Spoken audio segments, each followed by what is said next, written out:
امیر جماعت اسلامی کراچی حافظ نعیم الرحمان کا P T I کے لیے سافٹ کارنر سامنے آ گیا۔ کہا کہ تحریک انصاف سے اختلاف اپنی جگہ، لیکن ان کے ساتھ جو کچھ ہو رہا ہے غلط ہو رہا ہے۔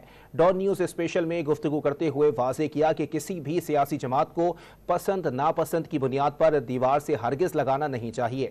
انہوں نے یہ بھی سوال اٹھایا کہ جلاؤ گھراؤ کرنے والوں کو اب تک سزا کیوں نہیں ملی۔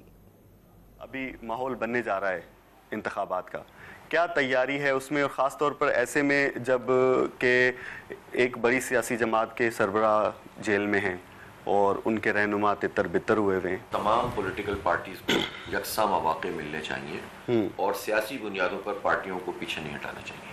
ٹھیک ہے نا؟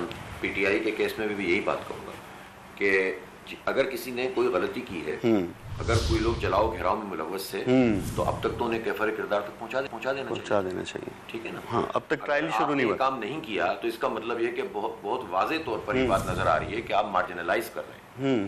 ٹرائل تک شروع نہیں ہوا ابھی تک۔ تو ٹھیک ہے، پی ٹی آئی سے اختلاف ہمیں بھی ہے بہت ساری چیزوں میں، سب اپنی جگہ، لیکن میں یہ کبھی بھی نہیں چاہوں گا کہ پی ٹی آئی ہو یا نون لیگ ہو یا پیپلز پارٹی ہو یا جماعت اسلامی ہو یا ایم کیو ایم ہو، اس کو اس بنیاد پہ پیچھے کر دیں کہ وہ یہ پارٹی مجھے پسند ہے کہ ناپسند ہے۔ یہ نہیں ہونا چاہیے۔